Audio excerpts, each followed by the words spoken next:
Well, speaking of hot seat, okay. I think I used that same transition for Jimbo, but let's kick it on down to Gainesville, where them Florida Gators in a dicey spot here, traveling to Missouri. Now Missouri's got some life playing for their postseason lives. So are the Florida Gators.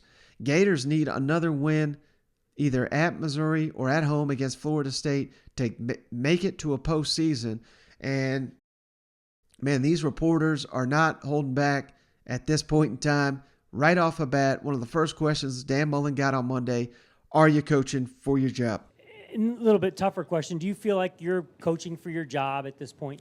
You know what? This is my 13th year as a head coach in the SEC. And 365 days a year for all 13 years, you're under a certain pressure to perform. And to me, this week's no different than last week or the week before or 5 years ago or 10 years ago.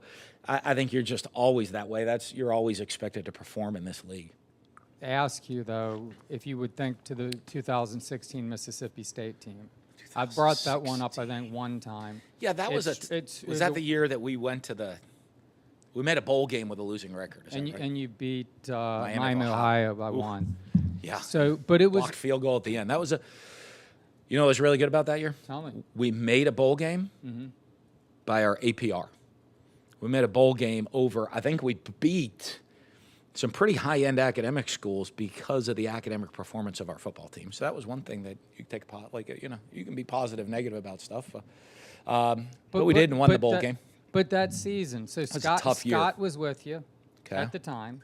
So does that give him a familiarity with how you're going to approach if Yeah, I would think. I think Scott and I have a great working relationship that way. I don't want to speak for him under those terms or circumstances, but he and I do have a great working relationship and understanding of identifying issues, problems, and what are the solutions to try to fix them in whatever it is that we're both working on together. And I think we've always had that. It's not a very, I do my thing, you do your thing. We've always worked really well together in looking at the big picture of things. Or I think he hightailed it out of there after that season, didn't he? Or was it another year or two? Or Year after. You mentioned bowl eligibility with Mississippi State in 2016. Yeah. How critical would it be for this team to secure that this week and get those extra practices and knowing it's going to be a more normal bowl season especially? Yeah, well, much different than last year. I don't know. I haven't checked our APR to see where we stand that way with it all. From that team before that made it, that was pretty crazy. But it'd be great. I think for our guys to get extra practices in, get some work in. It'd be a heck of a deal. More importantly, I think our guys focus and try to get a win. I think they enjoyed winning on Saturday. I think they're excited to try to experience more of that. I like the fact that he was asked about his time at Mississippi State, and if you don't follow the Bulldogs that closely, the season he is referencing would have been not after their season they got number one, that was 2014, but Dak Prescott's senior season, 2015. So the next year they had to start over at the quarterback position.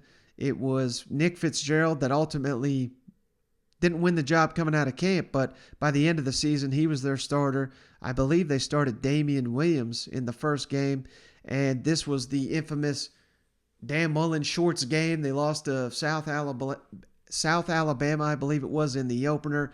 Missed a kick. I think they either missed it or got it blocked as time expired, but yeah, it was a tough season. Lost to BYU, if I recall. The defense was a train wreck, and this was, I believe Dan Mullen had he had a defensive coordinator I think he got from Southern Cal. Now he works for the Tennessee Titans. But it was the next year, believe it or not. This will make people chuckle, but they hired Todd Grantham. And he turned Mississippi State right around. So that's when I started to gain respect for old Todd Grantham. And it's funny how things go full circle here, because Todd Grantham maybe saved Mississippi State there under Dan Mullen. Now he may have cost Dan Mullen his job at Florida. We'll find out. But it is an interesting parallel. But, more to the point of what the reporter was asking him, Scott Strickland, Dan Mullen, they've been in this position before. They've dug themselves out of it in the rugged SEC West. So there is precedence here for Dan Mullen to get Florida out of their hole. And, by no means is it a foregone conclusion that Dan Mullen's going to get fired.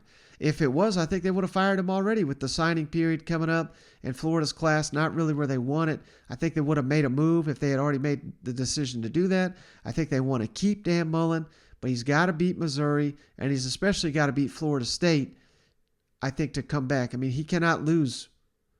I don't know if he can lose either one, to be honest with you, but if he loses both of them, hard to see him coming back. But again, he's been in a similar situation before, struggled at Mississippi State, righted the ship. So maybe if you're a Gator fan clinging to hope, that'll give you some confidence. But one other thing that I wanted to reference from Dan Mullen's presser, I seen some people criticizing and all that for the dancing after the win over Sanford. I think even Shane referenced it on the last episode. I didn't realize what a big deal this was, but man, not that I really want to see my coach dancing after a win over Sanford. I get it. But at the same time, I don't think you can be too harsh on these players for, they needed something positive. They faced some adversity. They got it done. And I think Dan Mullen has the perfect answer when asked about his dancing in the locker room there. That brings me to my next question. There were some, I guess we can call them takes out there after some videos came out of the team celebrating after the victory. Yeah. As a head coach, do you understand maybe the optics of why some people would have a divided opinion about that? Or you mentioned every game is big. Absolutely. Is that not. alone worth celebrating? Is that a win worth? In your opinion? I've never won a game that wasn't worth celebrating, and I've never celebrated a loss. I've never celebrated what you guys call moral victories. I've never celebrated a moral victory. I've never danced or celebrated or cheered a loss. But I will never not celebrate a victory and enjoy a victory. Okay, and I'll give you this one. If we win 3-2 this week, we'll be dancing in that locker room. Okay, we will be dancing in that locker room, and if we win 70-52, we'll be dancing in that locker room and celebrating. We work way too hard. The players work way too hard. The game of football is something special. And I can maybe understand the people that aren't competitors or have never played football would look at things possibly a certain way. But anybody that's ever played you're never not going to celebrate a victory. All right, well said by Dan Mullen. I think of all the awkwardness and weird things he says, I think he nailed this one. This is why you play, man. All you put into the game. I don't care if it's 70-52 over Sanford. You win, you enjoy it, because there's been a lot of losing. There's been too much losing at Florida this year. So every opportunity they have to win, they should celebrate it, and I got no problem with it.